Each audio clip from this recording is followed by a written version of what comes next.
And if you no longer go for a gap that exists, you're no longer a racing driver.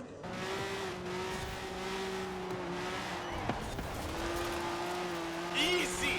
The 1992 Honda NSX Type R is a JDM supercar made for the masses, one that, unlike a Diablo or a Testarossa, was made to be affordable to anyone who had a little bit of spare cash at the time. And it was the real-life definition of min-maxing, getting the most out of a car with as little as possible in order to keep the cost down. And it worked. In fact, Honda was so serious about this car's development that, since it was also built to mark their successes as an engine supplier in Formula 1, they hired what was at the time Formula 1's best racing driver, and arguably still the best racing driver to have ever lived up to date, to tune the car.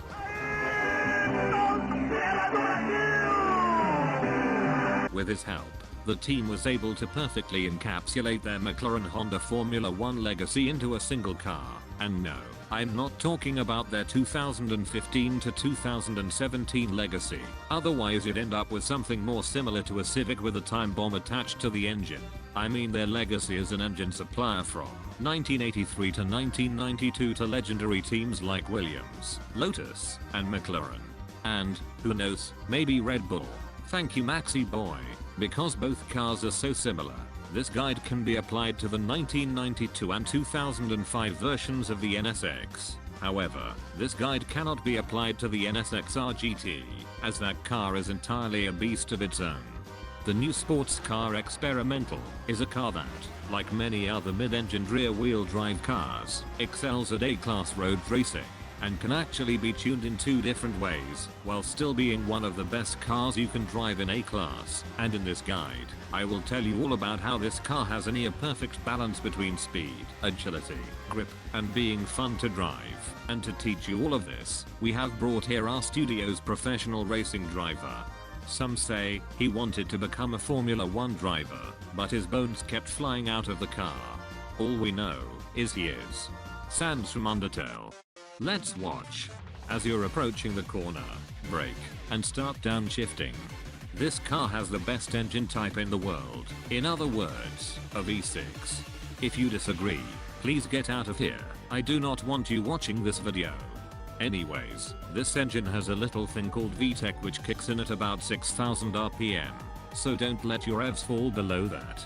In other words, downshift a bit earlier than you usually do with this car, so you don't fall out of the power band.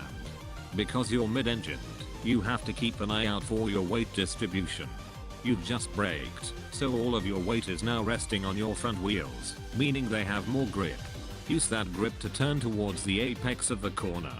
Once you start to notice you don't need as much grip to make it through the corner, start to tap the throttle until you can finally hit the accelerator harder than a Williams can hit the Tamburello wall. Your biggest weakness is that you can't really fend off all of the annoying top speed junkies in their bone shakers and old all-wheel drive swapped muscle cars, but this car is so well rounded that that's barely an issue, and you'll surely catch up with them in the corners if you do everything right. Now that you've mastered all of this, it's time to move to the car itself. Thank you for showing us how to drive. Sans from Undertale. The NSX can be tuned in two different ways for A-class, and both of those ways are purely dependent on which tires you pick. If you want the most balanced option, with a near-perfect mix of grip, cornering, acceleration and speed, pick race tires. If you're willing to deal with a little bit less grip and more wheel spin, pick street tires. I don't usually equip street tires on any cars, but I've found them to be surprisingly good in the NSX. Because it's the easier, more beginner-friendly option, I'll be building the grippy boy version. Start by getting race tires, and because you're rear-wheel drive, make them as thick as you can on the back. For drivetrain, always get race clutch, transmission, and differential. We will come back for the driveline later. Get race brakes, suspension, anti-roll bars, and race weight reduction. Roll cage is not necessary. Now for the engine parts, you might be noticing that RPI is getting concerningly high, but fear not, as we can get one last engine upgrade before hitting 800 exact. Get a sport intake manifold, since you're naturally aspirated, and that's it. You might think that a single engine upgrade is going to mean our car will be severely underpowered, but you couldn't be more wrong. This is an NSX. After all, it's by no means a slow car even stock. We can't get a flywheel or a driveline, so we are done tuning, unless you want to get some shitty ricer rims. Once you're done with that, it's time to tune our car to perfection.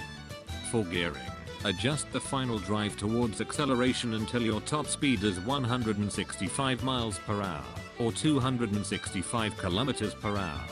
For alignment, get 0.12 out at the front and 0.12 in the back. I like to keep the stock ride height that the racing suspension gives you, but that's purely up to you. I recommend 90% braking force pressure so that your brakes don't lock up. And lastly, for your differential, tune your acceleration to 30% and your deceleration to 10%. And that's it. If you feel like all of that was too complicated, you can just download my tune from the storefront. My gamer tag is Flamethrower XXX. I have both the race and street tire tunes available for download. Now that your budget supercar is ready, go get some podium finishes.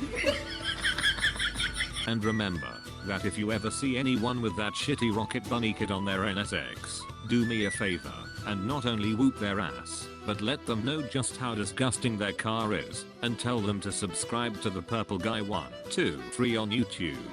Goodbye and thank you for watching.